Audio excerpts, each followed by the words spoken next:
Welcome to the Illuminating Wisdom podcast. I'm your host, Marcia Narine Weldon, and I'm a lawyer, business strategist, corporate trainer, and executive coach. Each week, I'm going to bring you my favorite entrepreneurs, thought leaders, legal professionals, and other coaches who will inspire, educate, and empower you.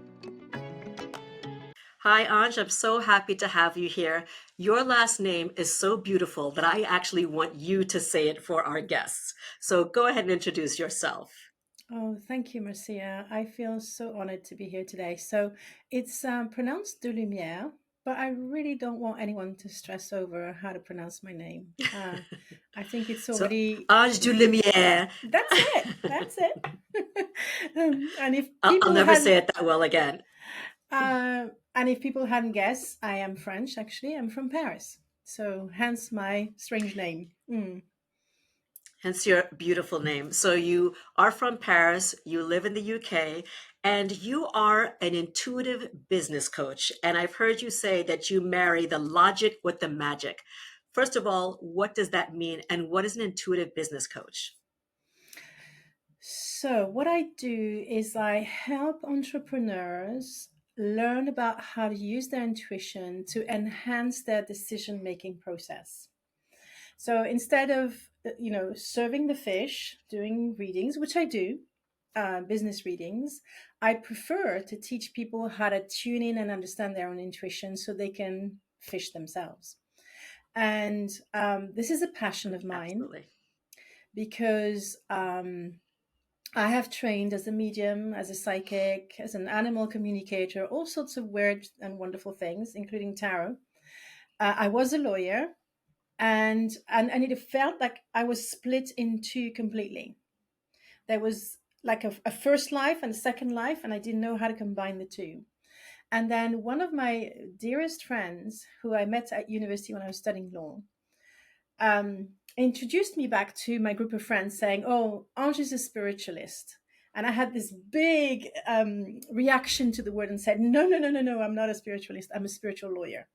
And I think that's when, for me, I married the two and we were finally at unison. And if I can add just a little thing, because I know you like the answers to be short and sweet, the way you marry the logic and the No, I want magic. it to flow. Okay, the way you marry the logic and the magic is by understanding that you don't have to choose between logic and intuition. They actually combine beautifully in what is called intuitive intelligence, which is the highest form of intelligence, in my opinion. So I want to teach lawyers I, or left brain people how to bring that intuition in so they actually are a better version of themselves, even better than they are, when I meet them. so you said you were a lawyer. You said you were. So, but once a lawyer, always a lawyer, in my view, whether you leave the profession or not.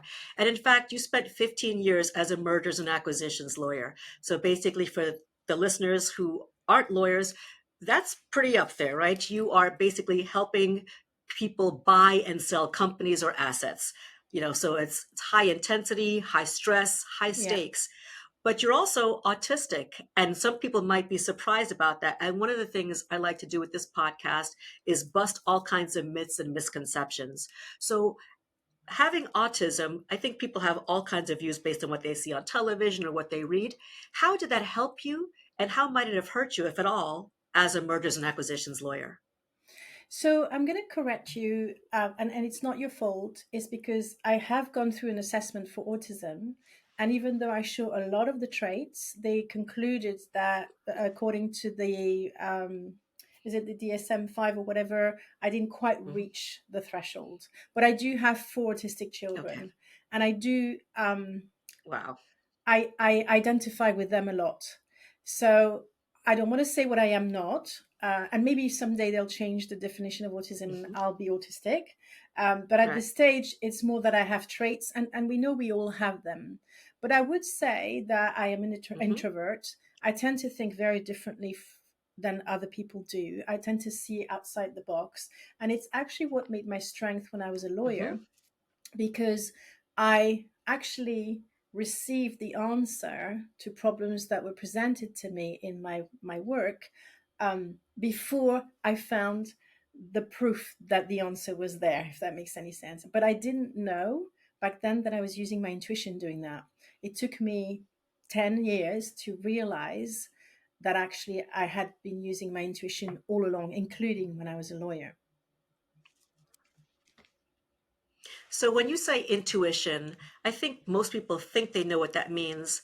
And you said it was the highest form of intelligence. What's the difference between intuition and intelligence, or intuition and thinking? This is a very good question. Um, the difference how I explain it to people who want to learn more about intuition is that we all receive thoughts. We all have thoughts. The difference between an intuitive thought and a thought of our own is that our own thoughts follow trains of thoughts. Okay. So we will think about, Mhm. I'm thinking, oh, I'm going to get onto Marcia's podcast. Am I ready for it? Do I have the right lighting? And then all this logic, sometimes twisted or a little bit quirky logic, but it is linked. You can really see that it's a train of thoughts. Whereas with an intuitive thought, it pops up like a bubble out of nowhere when you're thinking about something completely different. And that's how you recognize it. And then the Right. other way you can recognize it, not always, but it's because it's not a thought that you would have thought.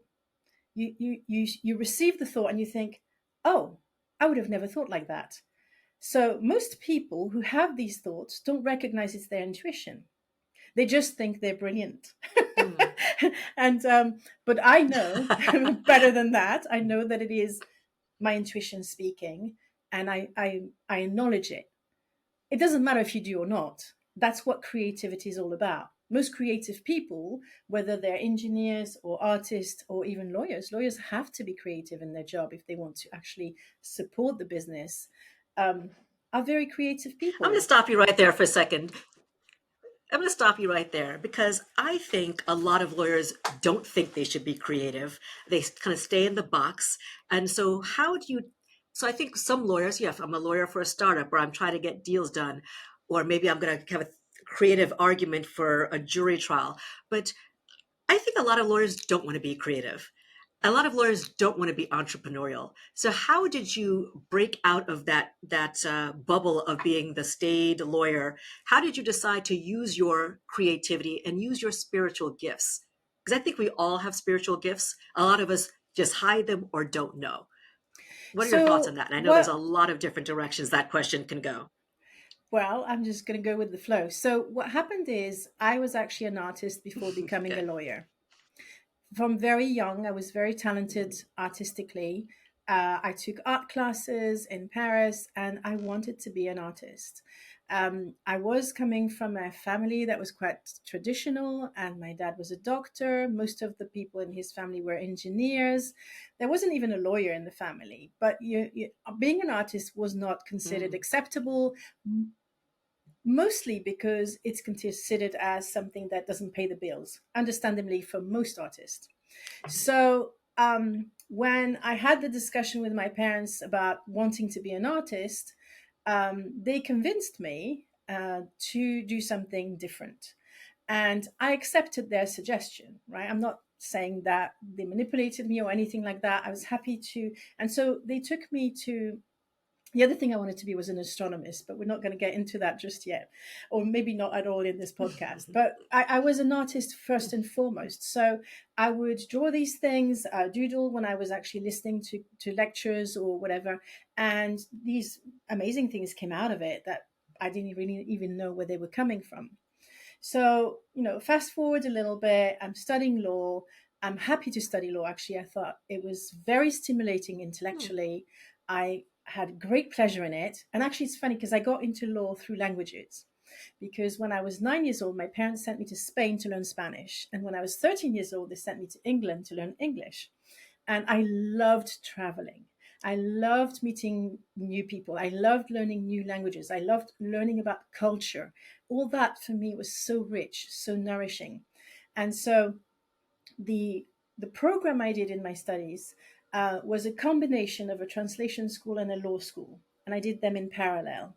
Mm. But I got into the law program through the language. There was an exam to get into the language school, and that's how I got there. So, my I'm not a traditional lawyer because my parents weren't lawyers, and that's usually what happens in France. Or sometimes it's because you have this idea that you want to save the world and you want to do good.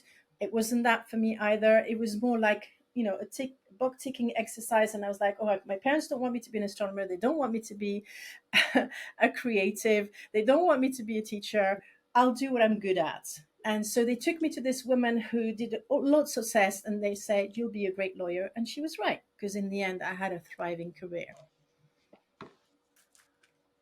Do you think that being a lawyer for you was a job, a career, or a calling? It was definitely not a calling.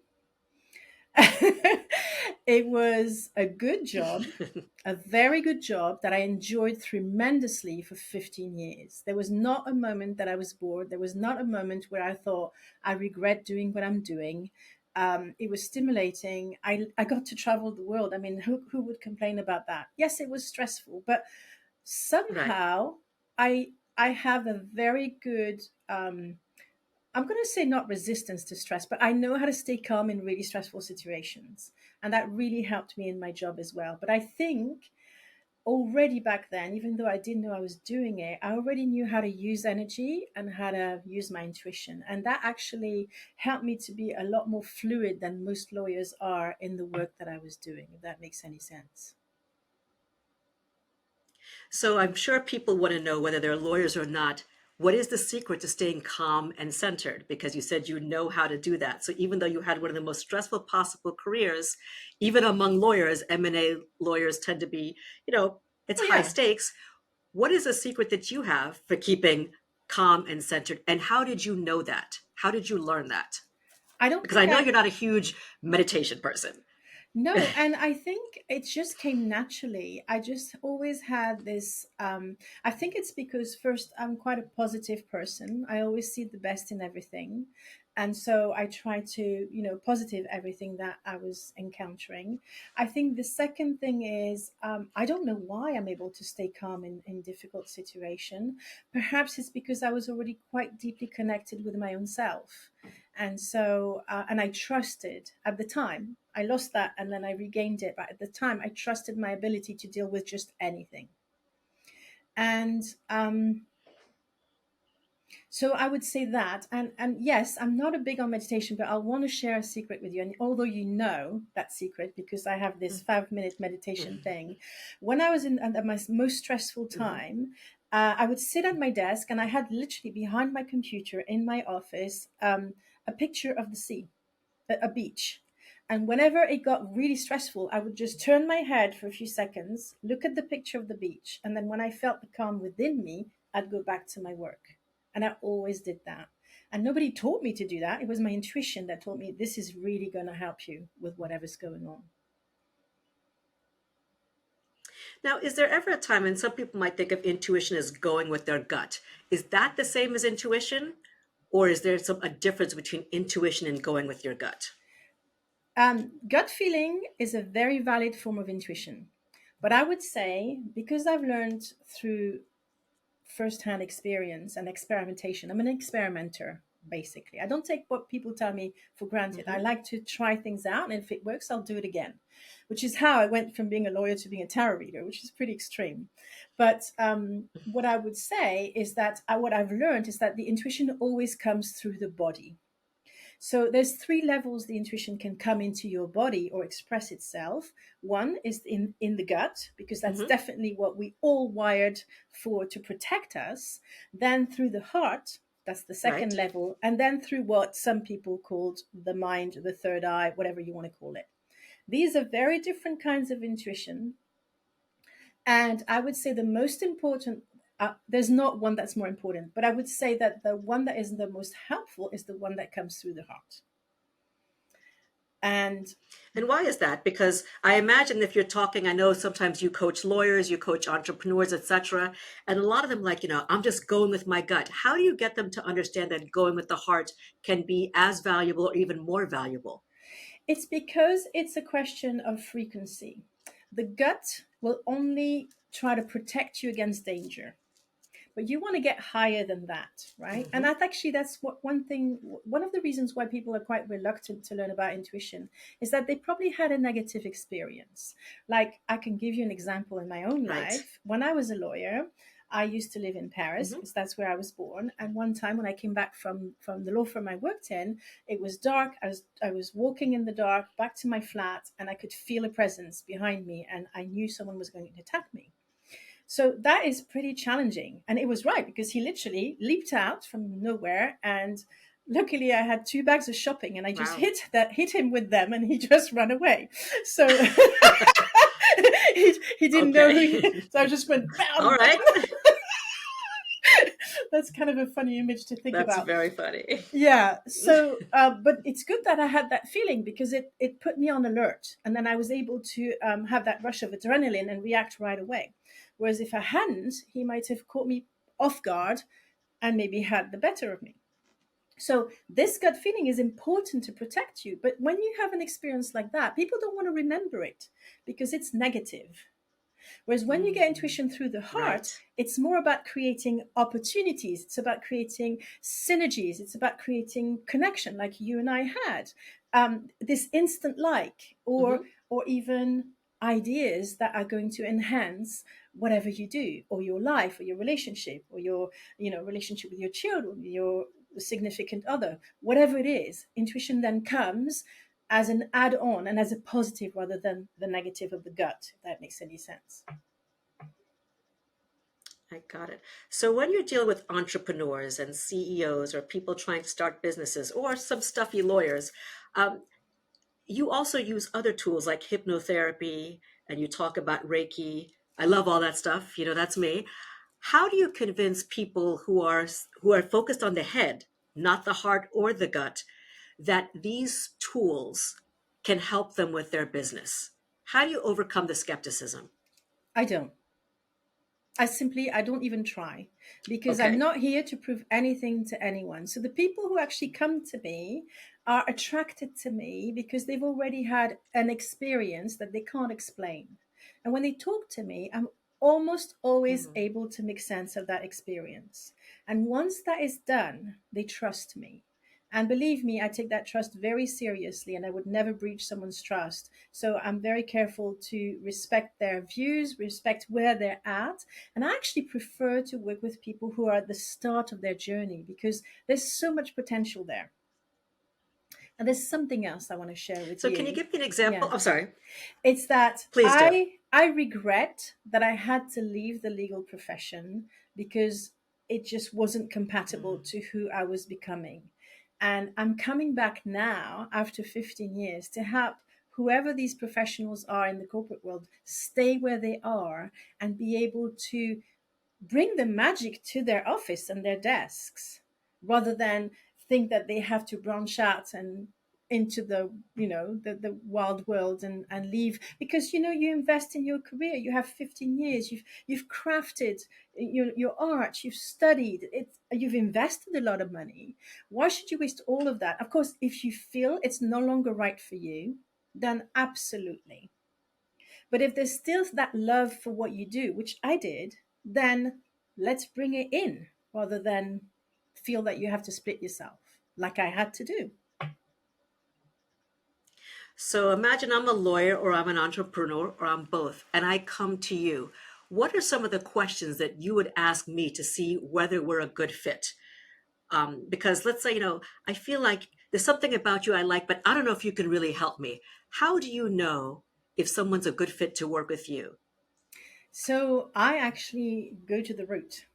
I have set this intent for myself from the very beginning, that I only want Hmm. the universe, I call it the big U because it's more fun, to bring to me the Hmm. perfect match.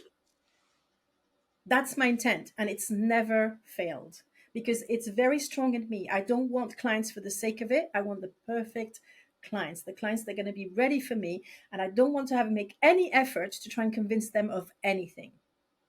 And it's worked magic, because that vibe, the universe knows how to connect people who are a good match. And I don't even have to So tell you that have to the said you have an lawyers. insane, because they know. I think a certain kind of lawyer is going to come to you anyway. So you have what you call an insane vision, and I have an insane vision too. I Yeah. have two insane visions. One is that I want to change the legal profession and how people practice law. I want them to love what they do and do what they love. There's a lot of work there. I want to make 1 million happy lawyers. My theory is if every time I talk to a lawyer, they talk to two others, they talk to two others, I can get to 1 million. And my other one is to focus the world on unconditional love and uncompromised forgiveness. Those might seem like insane visions. What is your insane vision? So, my insane vision is I want intuition to be taught on the curriculum all the way from primary school to university. That's my insane vision. I have no idea how I'm going to get there. And what might that look like? Okay. So, for But little what might that look like? So children, let's say somebody is, let me, yeah, go right. ahead. No, no, go Mhm. ahead. No, I think because there's a slight time lag in the delay, so we may be talking over each other. So I apologize to our listeners. So I was about to say what might look like. So let's say we're talking about primary school, or in the United States, kind of elementary school. Yeah. How might it look at elementary school versus middle school versus university? Because I also want you to think about talking to the parents. Maybe it doesn't get taught in schools. What can parents who are listening do to help their kids at different stages cultivate their intuition? Right. So the one thing I would say is the one thing that's going to help the most is to trust your child and validate their experience. You don't have to teach them anything, they are already intuitive. Just because this has been pulled out of you, beaten out of you, um, you have to learn it again. I had to learn it again. But actually, your children are already intuitive. So all they need is a parent who has a good ear, a good listening ear, and who validates their experience. What might that look How does a like? parent do that if they don't know how to trust their own intuition? Well, it's a challenge, but I have done it myself with my four children. I always doubt my intuition. Even today, after being a professional tarot reader for 15 years with, a track record of people coming back to me and telling me how much I've helped them, this, that, and the other, I still doubt my intuition. So it is possible because I've done it. And actually, my children have taught me more by intuition than any other teacher could ever have because I listened to them, I observed them, and I validated them. And they taught me everything, almost everything I needed to know. Let your child guide you. How do we beat the intuition? Okay. How do we beat the intuition out of our kids? Because you said we beat them. Is it because we say, that's crazy, don't do that? I mean, so if a child says something to you that they may think they're either going with their gut, their heart, or their head, how do we unintentionally or inadvertently stop our kids from learning about their intuition or learning to trust themselves? So, for example, you would say to a child, "Oh, don't be silly. Uncle Bob is really nice," when your child is telling you they don't want to be around him. Mm-hmm. Or you would say, "Don't be silly. Mm-hmm. There's not a monster under your bed." And we've all done it. I've done it myself, and I feel so bad that I did it. But I want to share a small story that I feel is really illustrates this to a point Please. that will speak hopefully to parents. Is that when my first child was about 3 to 4 years old, he kept on saying there was a wolf under his bed, and I kept on saying that I couldn't see the wolf. But I tried to comfort him. I stayed as long as I needed in his bedroom until he fell asleep, so he wouldn't feel scared, etc., etc. And in a way, I'm very sad because it's only when he was 10 years old that I realized this wolf could have been a spirit animal here to help him. It could have been his power animal. And because I knew nothing about it, I couldn't really support him and tell him at least maybe the wolf is not here to scare you.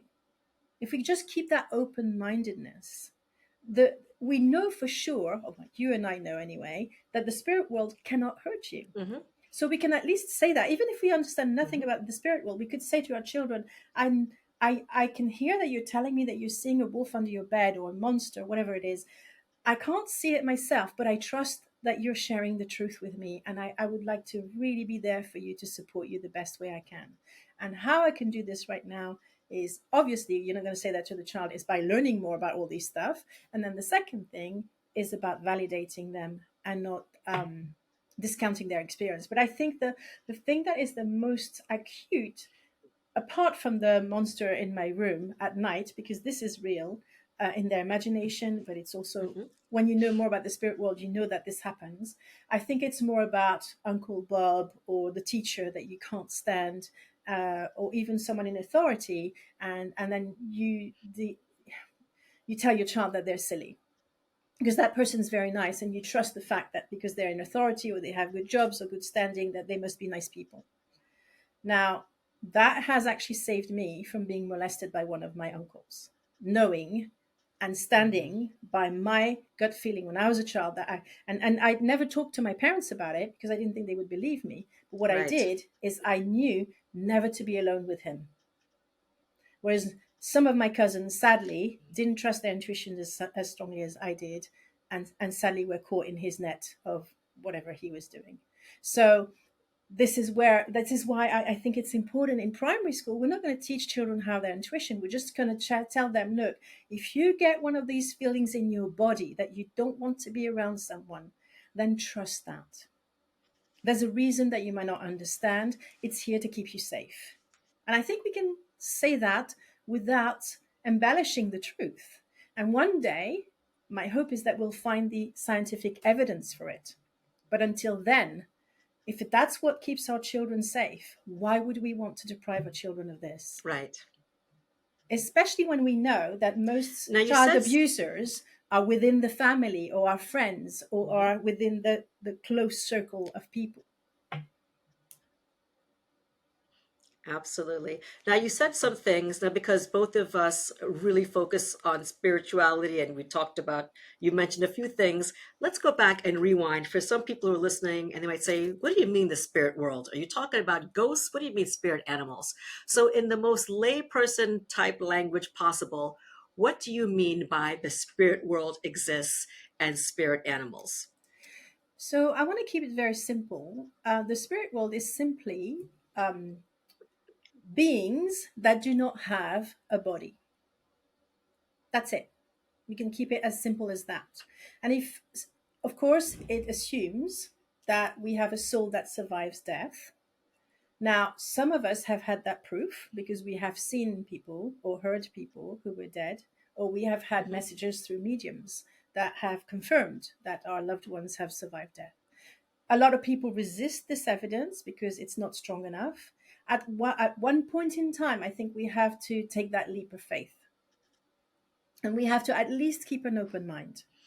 Now, if you think about it, if and of course there was a theory for a very long time from white religious men that animals didn't have souls, but all pet owners will tell you that they think their pets has a soul, right? And so if they do, why wouldn't they be in the spirit world once they die? And that's actually how I started a bit of my journey as a medium because I won a training to be an animal communicator in a contest that I didn't want the course. It's a funny story in itself. I'll try and keep it short. But there was this lady who was doing an animal communication course online. It was very, very avant garde at the time. Nobody did these things online, they did it in person. Mhm. And she wanted a name for her course. Right. And so she posted Right. on Facebook, can you please help me with the name? I have no idea how to call this thing. And I just typed away, and then pressed send. And I didn't want her course. I just wanted to help her. And 3 days later, she messages me and says, you've won the course. And I said, well, give it to the next person. I'm not interested. I don't want to talk to animals. And she said, no, no, no, no. You want it, you do it. So I thought, okay, fair enough. And I did it. This enabled me to talk to my best friend's cat in Dubai when I was in the UK and resolve a problem that her cat had with her. Now, I never thought these things could happen. Wow. And then all these cats came into my life, by the dozen. I have so many cat stories. It's almost funny. And I'm not even a pet person, but I do care about animals very deeply. So maybe that's why I was chosen for this particular thing. I don't like to do it as a reading. Don't ask me to read for your pet. If it happens in a session when it's necessary, it will, but I'm not advertising it because it's not mediumship and generally doing that sort of work. It's not my core. Um, well, it does bring me joy, but don't feel comfortable doing it. Does that make sense? It does. And it's funny that you mentioned that because there are a lot of people who might say, let's say they've lost a relative, and they're like, I feel like my father was right there with me. I feel like grandma's looking and talking to me. a lot of people think about that when it comes to people. They feel it. They know there's a presence. Like, I know that I would have had that accident if my father wasn't, looking down for me from wherever it is beyond the grave. But it's difficult for them with animals. But like you said, I think anybody who's had a pet knows that the animals have a soul. So I want to ask you this. Does everybody have a spiritual gift? Or there are some people who are gifted and some people who are not? Well, first of all, I take probably a slightly different approach than most people. I believe that we are all spiritual beings Hmm. having a human experience. And I take that from a quote from one of my Absolutely. Frenchmen, Teilhard de Chardin, who said that. And I completely believe it. So we all have spiritual gifts. It's a given. What I want to say, it's much harder to learn to be a human than to use those spiritual gifts. So that's, believe, where the focus needs to Mm. be. I also want people to understand that these spiritual gifts will flourish when we embrace our spiritual path and not the other way around. And very often people want to become psychic or do this or do healing before they actually embrace the spiritual path for what it is. And the spiritual path is not what people think. It's about healing yourself so that you are a safer person and a better person in the world. It's not about going to fix people. So it takes a lot of courage to look at your own stuff. So before we pursue the refinement of whatever spiritual gifts we have, we need to first make sure that as a conduit for these gifts, we are as healed as we can be, as clear, and what I call as a clearer channel, even though I don't like to use the word channeling, but you can imagine that if you have a gift, you're the expressor, sort of, well, I don't know if it's an English word, of this gift. And so you have to be as pure in your intent as possible. That's what I'm trying to say here. Yeah, I love that you said that because I do believe I do believe we're all spiritual beings having a human experience and we all come here for a reason. And for many years, when I was a child, I used to see things and see people, but I thought I was like a horror movie or something like that because I was like, why am I seeing these? I saw them as figures and ghosts. They were actual people, but from my whole life, I thought I was having nightmares and that my parents had taken me to horror movies and I was seeing these ghosts. I said, we've never took you to one. I said, but there was the old lady by my bed. There was this. So I thought those were dreams the whole time. And now I'm realizing it probably was the case. And as I started working, it's interesting you talk about in your own healing. As I started working on healing myself after going through some very difficult times, things started coming back to me. I started remembering things. I started all of a sudden talking to somebody and I would start seeing images around them. And I would say, should I tell this person that? And I would hear a voice that say, tell them. And I would say, this might sound strange, but there's a person in blue who wants you to know X. And the person would say, today is the anniversary of my father's death and he used to always call me blue or something like that. So I would just randomly start thinking and I would say, like, I don't think I'm supposed to be doing this. I didn't know because nobody I knew, I could not talk to this about anybody I knew because I think they would thought I was crazy. And so I wonder if there's people who are listening who either see things or hear things, and maybe you can explain the various clairs, clairaudience, clairsentience, clairgustatory, because I think there are people who have these gifts. I think we all have them, but we're either afraid to express them or we don't even know if it's real. We just think that's our imagination. So can you just, in as simple again as possible, explain what these different gifts are and what they mean and how people can cultivate them and not be afraid? So I would say all the senses that you have in the material world, you have an equivalent in the spirit world. So you can see with your inner eye, you can hear with your inner ear, you can feel the touch. I have actually been touched by a spirit person. And luckily, it felt very, very soothing and very kind, but it was a bit spooky. I've smelled my grandmother's perfume when she wasn't there. And on some level, I believe, some of these brilliant chefs, maybe they get the taste in their mouth before they actually put the ingredients together. So I think what you need to understand is to trust that these things are going to be developed when the time is right, that you don't need to do anything about it. And how I want to explain this is I believe we have a higher self. We have, and some people call Mhm. it the soul. I don't like to use that word too much because it can put people off. But let's say there's something in you that Okay. is bigger than your human. Okay. And that person, entity, personality, whatever you want to call it, knows what's for your highest good. And so what you can do is just ask your higher self to guide you and point you in the right direction. And it could be that they point you to the right person who can help you validate your experience. And for some people, I've had a person who was just like you when you were younger, haunted by all these images, and you can shut it down. If you don't want it, you are in control. Just because you see something doesn't mean that you have to. If you don't want to, you can step back and say, this is not for me. It's too distracting. It's too upsetting. Please leave me alone. Yeah. And it's so important. I love your quote, insane vision, which I think is a grand vision of teaching people to trust their guts. Because I do think little kids, before they're corrupted by what society thinks they should do and what the messages are, they see and they know so much more. But now I want to turn it back to, like, you talked about intuition in business. You've talked about tarot and tarot cards, and some people might say that's crazy, but you use that in a business setting. You also talk about business Akashic records. I know what Akashic records are, but I'd love for you to explain to our audience who may have no idea that you actually have business people and lawyers and people who want to earn money who come to you and think about tarot cards and think about Akashic records. How do you use that to help people with their businesses? And I think most people have heard of tarot cards, but they may not have heard of Akashic records. So if you can give us a little explanation on that too. Yeah. So, first of all, I don't use tarot cards with people who don't want me to, because I don't actually need to. Right. And so I will Mm-hmm. always adapt whatever I'm doing to the person who is in front of me and what they can take.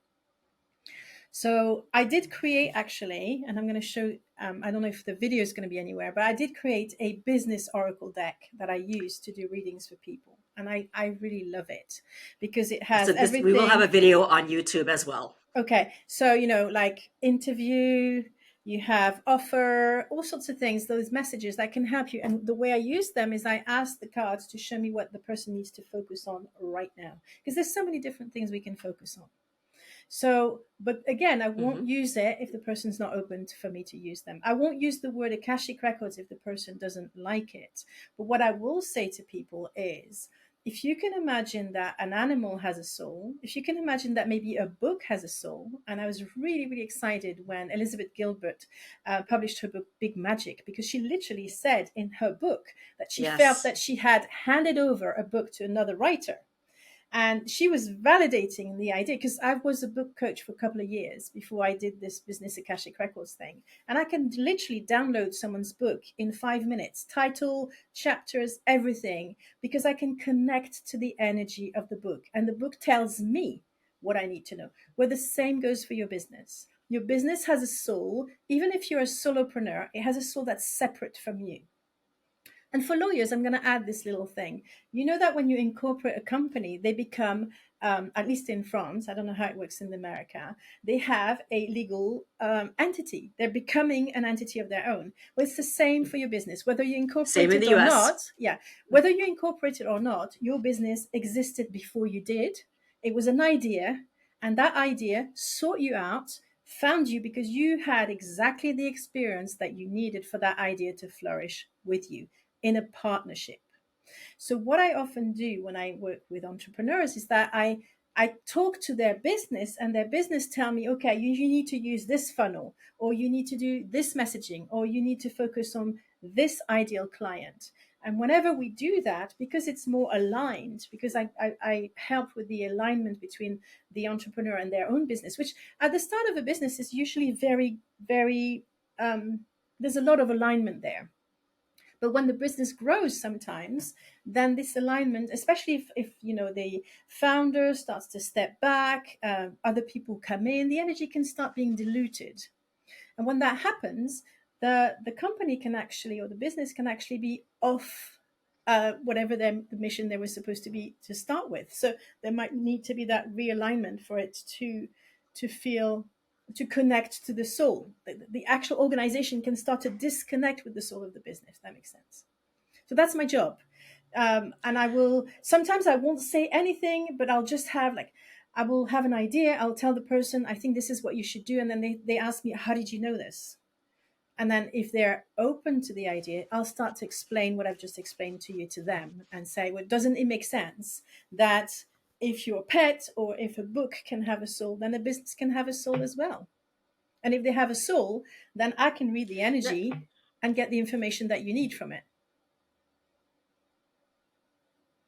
So, do you ever have anybody come to you with a business idea and you say that's not aligned because you either your intuition or something tells you that this is not a good idea for the person? Yeah. So I'm assuming that people come to you because they are very open to you using your spiritual gifts, to help them. They're not just, I mean, I'm sure they're going to go to their accountant, etc., but they're coming to you for something special. So do you ever sit there and say, this is not the business for you, Yeah. or maybe not this time? It has, I have had to say this to some people, and usually it's because they were pulled into someone else's idea of the business they should have. And they knew deep Mm. inside, but they were distracted by whatever shiny object was happening at the moment, and so they disconnected from their own intuition. So when I tell them what I see, they always have this ha-ha moment where they say, "I knew it all along. I had just lost that knowledge. Somehow, it goes So they lost come to along." you for validation. Their Yes, soul knows. yes, yes. They know. Wonderful.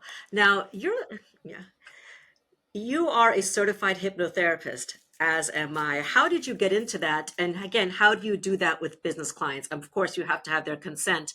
But what are some of the biggest misconceptions people have about hypnotherapy?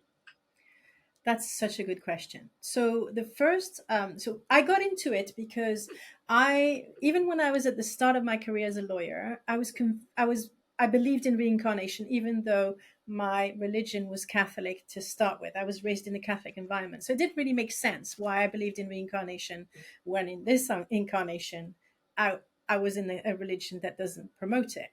So I had the chance to travel to Thailand, where I met some very high-ranking people in the government through the negotiation. And one day I was sat next to a man who was a Buddhist and who told me that twice a year he would go on a meditation retreat in a monastery. And I was kind of intrigued. And I like the idea that Buddhism is actually not a religion, but a philosophy that you can add to everything else. And I kind of found Hmm. out that it was quite attractive to me, much more than my religion of origin. So I guess that's how it started, and then I was obsessed. I really wanted to know what my past lives were, but I couldn't find anyone to do it back in France because it was really early days. Then I moved to the UK, lost my job as a lawyer when I was pregnant, wasn't qualified to be a lawyer in the UK, would have had to go back to university or college, as you call it, or law whatever, law Hmm. school, and I didn't have the time and I didn't want to. So I decided to go for that old passion of mine and train as a clinical hypnotherapist because I really wanted to understand how to regress people, etc., etc. So I think what is really funny though is once I was qualified, I didn't feel it was right to regress people. So I never did a regression properly. Uh, Hmm. but that could be for another podcast interview because I don't want to dilute the answer to the question that you just asked me. Right. I think the top myth for clinical hypnotherapy is that I can make you do what I want as a hypnotherapist. This is not true at all. There is a protection mechanism within people's minds, and they will never be able to be made to do something they don't want to do. So if you see a hypnotist on stage making people run around like chickens, deep down, these people want to run around like chickens. Yeah. Exactly. So I think Hmm. this should soothe people into the fact that nobody can abuse them once they're in that state of vulnerability. It's very, very important. But in a way, that's why I'm a lawyer and a clinical hypnotherapist combined, because I have the ethics of a lawyer, and I would never dream of doing anything against my client's will. It's not even something that would cross my mind. So I would say this is the top one. Um, but I'm interested to see if, as you're trained in clinical hypnotherapy, what do you think is the top myth yourself? I think it's the same thing because I think What I try to tell people is that, all hypnosis is self-hypnosis. When you are, you get into your brain was getting into a different state. So when you're watching a movie, right, and you're sitting there like, oh my gosh, I'm terrified. Intellectually, it's a movie, but you're so into it because you've relaxed your mind and you feel like you're there. It's when you're driving home from work, like, how did I get there? We hypnotize ourselves. But there's some people who might be more or less resistant to it. But some people, there's some people that I work with that, like, I want you to, work with me, but I don't want you to go too deep. So we just get into a deeper state of meditation, a deeper state of relaxation, because again, you're going into deeper levels. But it's the fear that you're going to make me do something I don't want to do, or you're going to make me give away all my money. When I got my training in hypnotherapy, I also had a hypnotherapist at the same time. If I hadn't gone through that hypnotherapy and with the intent, I went to the hypnotherapy for the intent of learning more about forgiveness. I would not have forgiven some of the people that I have forgiven. I wouldn't have been able to do it without having that benefit of having a hypnotherapist help me. And deep down, I knew I wanted to forgive. I just didn't know how to do it. And having the certified, trained clinical hypnotherapist help me um, was what made the difference. If I didn't really want to get to that forgiveness, there's no hypnotist that could have had me do it Yeah, yeah. because I had to be, like you said, willing. And so that's what I think is the biggest myth, that somebody's going to have power over you and they're going to make you do something that you really don't want to do. You may not consciously know you want to do it, but there's a part of your subconscious that wants it. Otherwise, you can't do it. So the people that get on the stage and quack like a chicken, that stage hypnosis, they want to be up there, Yeah. right? Because you can't make me get up there and clap like a chicken. I don't want to do it. But there's Mm. something about that person that wants to be seen, that wants to be Yeah. noticed, that wants to be laughed at, that wants to have fun. And so I think that's the biggest myth. So when you're working with clients from a business perspective, so you don't do the past life regression, I understand that. How do you work with business clients and with lawyers, and how does hypnotherapy come into your practice in that way, in case people want to retain you for those kinds of services? I would say most of the work I do is around unhelpful beliefs because we hold so many of Hmm. these. We put limitations on ourselves constantly, and I was the first one to do that. I had so many limiting beliefs, and I had to pull them one by one. And it's perfectly possible to change your beliefs, but hypnotherapy does it a lot quicker. I do use hypnotherapy to help Absolutely. with stress levels, with anxiety, because it's a wonderful Hmm. modality. So, but I like to combine Hmm. it with Reiki. And we haven't talked about Reiki at all. I want to be very brief on this subject. But I found Right. through trial and error that if I combine the energy work with the mind work, it's super powerful. Because if you work only with the mind, suppose I was helping you with some anxiety, well, what I see as a Reiki master when I look at you, if you have anxiety, is that there's almost like a cloud around your head. And so no matter how much work I do, you'll go back to your old way of thinking because the energy's around here, around your head. So if I clear the energy around your head and then I do the hypnotherapy, there's much less chance of it coming back. So I started combining the two very, very early on, even before I worked with entrepreneurs. Because at the start of my career, I worked more with individuals. So I worked a lot with women who wanted to lose weight. I worked with mums, people who wanted to quit smoking, etc., etc. And it was very effective because, and I also started clearing people's houses because if you come to a hypnotherapist, you do the work, but your house is full of your thoughts and full of the energy of your thoughts, then you go back home. This is the reason why you can go on holiday and, for example, have a very healthy lifestyle whilst you're on holiday. Or maybe you're going on a retreat where they serve you beautiful food and everything's healthy and you do your yoga, etc. And then you come home and you go back to your old habits right away. That's because your house holds the energy of your habits. So I started working on their Now I houses want to as rewind a well. minute. Oops. Yes, no, go ahead. Oops. Sorry about that. Because it's the lag that's happening for some reason. Now you're a Reiki master. I'm a level 2 Reiki. For the people who don't know what Reiki is, let's just rewind and give them a little bit of context about what is Reiki. So Reiki is just pure energy. That's how I define it. And I like to define it even as pure Hmm. love.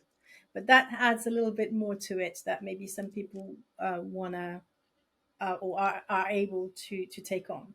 But what I'm going to say is, how I usually start the conversation around energy for people is I say to them, if you entered a room and there was only one person in that room, you would know immediately if you like that person or not. Instinctively, you would know if you click with that Mm-hmm. person or you don't.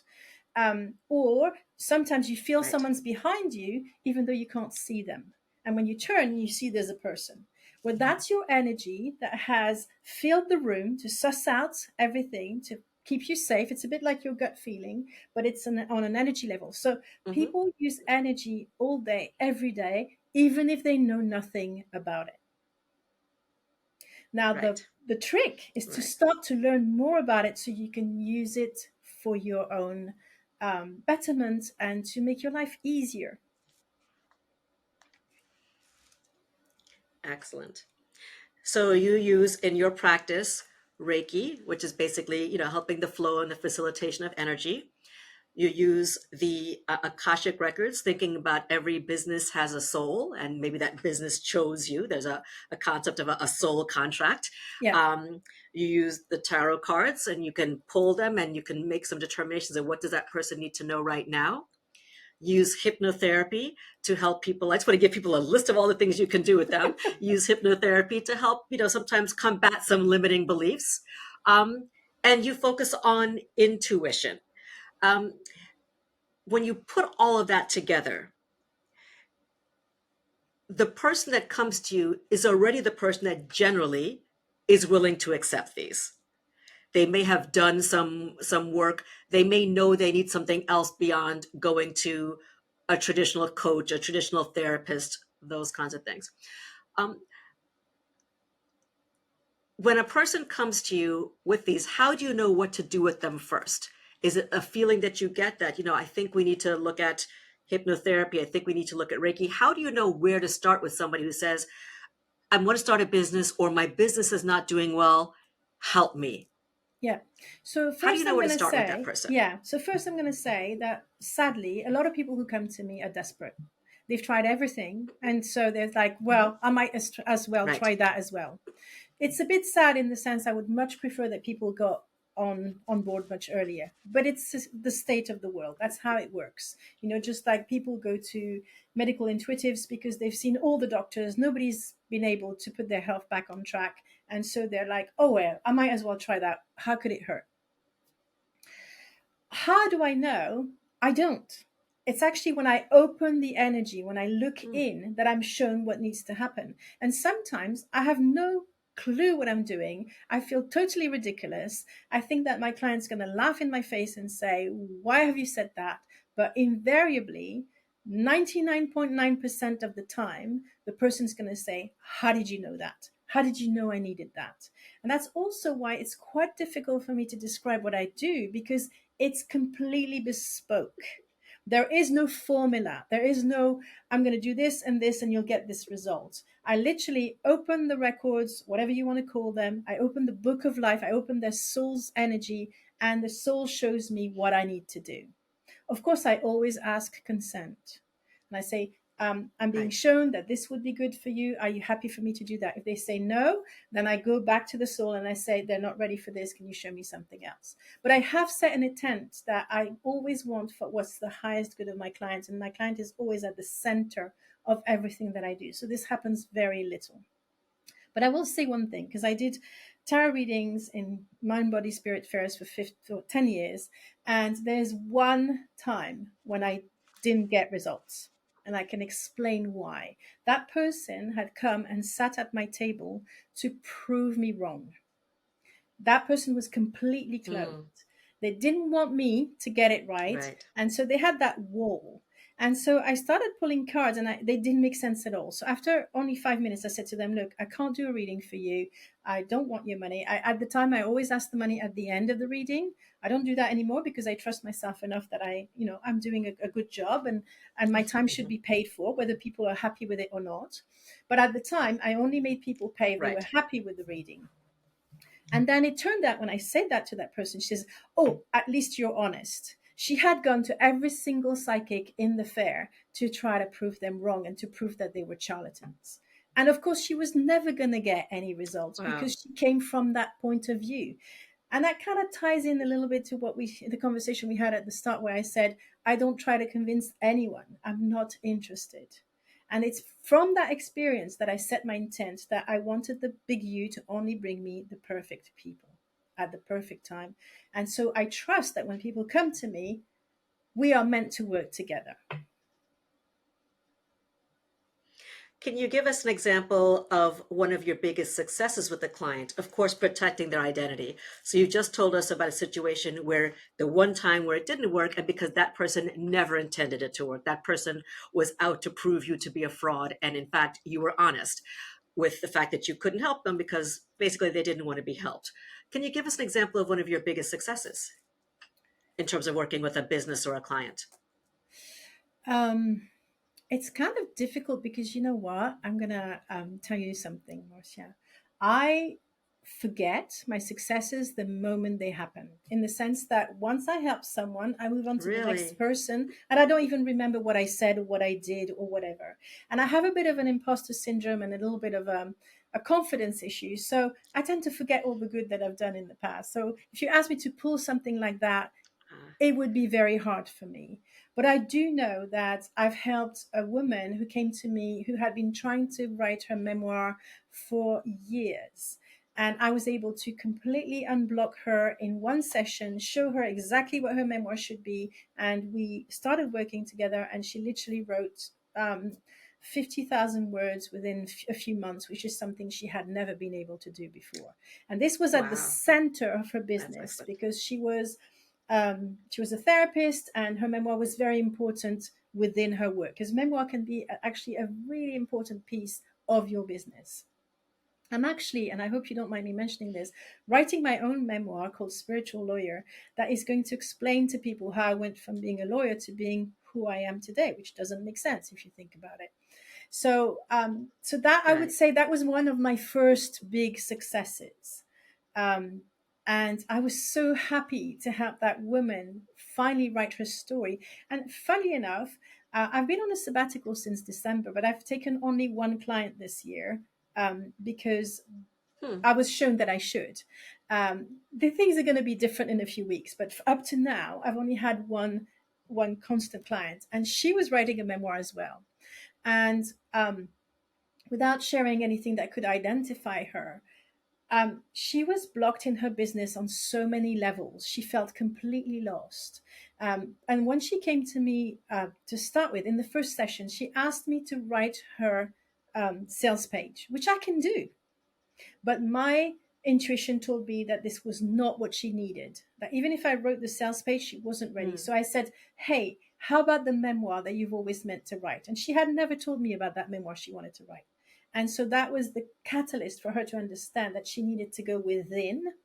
And within 6 months of starting that process, she's now coming back into the world, completely clear about what her business is about, and flourishing for the first time. So it's funny that it's through memoir each time. I'm not telling everybody to write a memoir, don't get me wrong, but I think when we own our story, we are that much more powerful in the energy we bring back out to the world in our business in every possible way, because we're not hiding any more parts of ourselves, and we've made sense. We've started connecting the dots through this deep level exploration of who we are and why are we here and why did we do the things that we did.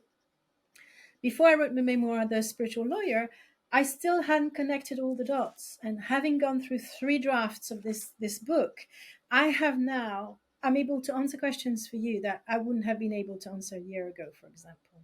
So yes, these are some success stories. But I could tell you as well that I've helped a client make money. This has happened as well. I've helped clients bring in clients, or generally being happier in what they do because they had lost the spark. They had lost the connection to the initial, the why of what they were doing, what they were doing. And I think that's important because it seems like your number with your work, you are helping to clear out those beliefs that are limiting them, holding them back. You're bringing them to their true, authentic self. And when they're desperate, they often are now finally finding the help that they need, because I think so many people who are business coaches or lawyers really focused on the black and the white and what's here in front of them, and what's proven, and what the success and the checklists and the tick boxes kind of exercises. And what I find with so many lawyers and so many business people itself is they're not really doing what they're truly meant or called to do, because it's so unusual. And like you said, and when I think about my intuition, often the thing that's the craziest is the thing that I'm going to do, as long as it's not going to hurt me or anybody else, and it's for my higher good and the higher good of all. I'll go with that, because that's what's coming from the heart. A lot of times business people were so focused on what's in the head. That doesn't make sense. If I do this, people are going to think this is crazy. When the gut, which is there to make us safe, the heart, which is to help us show what we're truly about, we have to think about those as well.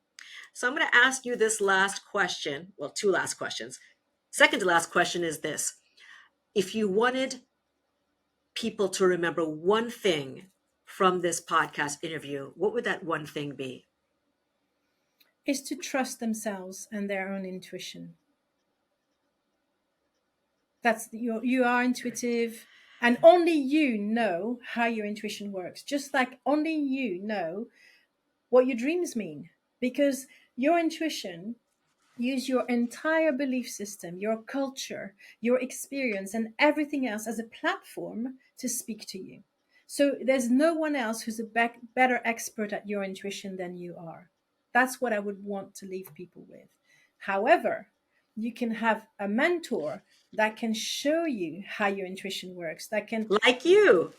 Like that's you. yeah, that's what I love to do. Absolutely. Yes. Absolutely. And you have some really exciting new things coming up. Let's tell the last point is tell people how they can work with you and what some of the new things. You've got a book coming up. You're launching a new podcast. Give us a little bit about how people can work with you and how they can learn from you. And we'll put all the links that you give us in the show notes if people want to reach out to you directly. Thank you so much for asking. So in July, I launched even though I was still on my sabbatical, I launched a True Spirituality Summit. And I have 7 speakers and myself. We talk about spirituality in all different areas of life. So in parenting, in relationship, in health, in money, etc., etc. This initially was going to be available for only a couple of weeks, but actually it's meant to be free for as long, like probably a year. I don't know if it's going to be longer or not. So people can access that immediately just by signing up to my newsletter, and then they'll receive the link to go onto the platform. I am about to launch what I call the True Spirituality with Ange podcast, which is a continuation of that summit, but that goes in much more depth, and it's going to be obviously for much longer than the summit. This is my 3rd podcast, so I know about the podcasting world. I'm very excited by it. I want to mention my previous podcast because it's still live, and it's called The Intuitive Revolution in Business, where people are going to be able to learn a lot about intuition in business. I've packed almost everything I know in these 88 episodes, including some beautiful interviews with entrepreneurs mostly, and mainstream entrepreneurs. This is what's important to me. I don't want to interview psychics or tarot readers or whatever, because I want to go and speak to people who have a mainstream business. So that's the second piece that's coming in September. I'm launching the podcast. And if people want to sign up for that, I've created a small community for the launch where I do actually card readings every Friday with my deck, my business deck, or a tarot deck. And I actually created 2 decks. I only sell one, but I do have 2. So I do that to thank people for the future support they're going to do by listening to the episode, rating and review. You know how important it is at the start of a podcast, being a podcaster yourself. Right. Moving on, yes, I do Absolutely. have this memoir, which I don't know when it's going to come out. At the moment, I'm not actually taking VIPs because I have so much going on, and I'm also in the background going on through a divorce that is taking quite a lot of my energy. But I'm probably going to be Oh, able to I'm get sorry. clients on. Yes, but it's okay. I have some very good lawyers who work for me, so I feel very supported in that There process. you go. Exactly. I love lawyers. Honestly, people don't love lawyers enough.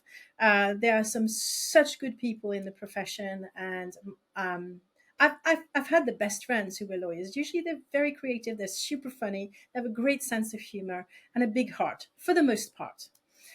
as in every profession, there's more than one type. So I am probably going to Right. take 1 or 2 VIPs at the end of September when I'm more certain about where the divorce is going and when I've done the launch for the podcast, because there's only so much I can deal with, especially because I actually homeschool one of Mm-hmm. my children who's autistic. So I have to layer all these Mm-hmm. levels. But there's one thing I'm promoting at the moment on how people can work with me, and I only have 2 spots. Not that I want to push it in any way, but it's an online mentoring system on Facebook where you pay me a small fee of £111 a month, and we have conversations within the Facebook group just between the person and me. And I've already have 2 clients that I coach this way. And I know I can manage that because I don't have to be on the other end. If there's a crisis, I can always get back to the person a couple of Right. hours later. So that's what's working for me at the moment. Right. But yeah, there'll be more services when the time comes. I did create a course to learn intuition, but it's not ready. I would say go to this free Mm. summit, support my podcast, and if you're interested in one of those 2 spots where I can support you by answering any question you have, right? So be it about business, be it about your personal life, being about your personal life impacting on your business, or the other way around. I have, and I'm sure you have as well, Marcia, because I can feel it. I've gone through a lot of big challenges in my life that have built my resilience, but Mm-hmm. also my ability to be there for people Yes. in different experiences. And I did train for enlisting skills for more than a year, and also I did a year training in art therapy. So it's just an introduction, but I have all these different little tools. And I'm also currently training for the mental health first aider course. So I have these tools that I can support Which I people. love that. I wish everybody should do that. Yeah, Everybody should do the mental health first aid course, by the way. I did that through the university and it's so valuable. So, and I think the fact that, you coach people and also have that so that you can discern whether there's something you can help with or something that might need medical intervention is really, really important. exactly. Everybody should always know where their expertise starts and where it stops. And this is absolutely my philosophy, that if I feel I'm not the right person, I will recommend someone else right away. And people, I think, need to know that they feel safe in that, in that knowledge that I'm not trying to do things that I know I can't cope with, or I wouldn't be able to properly support. Excellent. Well, Ange, I want to thank you so much for being here with us. And we will definitely put all the links to all of your resources. I know I have listened to at least, probably more than half a dozen of your webinars, and I think you all, as listeners, will get quite a bit of value from them. So thank you so much for being with us, and please share this episode with others, and please stay in touch with what she's doing so that if you find that you can use her services, whether it's for your business or your personal, deciding whether this is the right business for you, what direction you should be going in, don't wait till you're desperate. Better to find out early on as opposed to wasting time with lots of other people. So thanks again, Ange. It's been such a pleasure. The pleasure was mine as well. Thank you so much for having me, and I look forward to having you on my podcast when it comes out, because you are going to be one of the guests as well. And and I really look forward to that as well. Take care, everybody. Thank you, everyone. Okay. Thanks so much for joining us. Stay tuned for the next episode. If you like what you heard, subscribe and share it with others.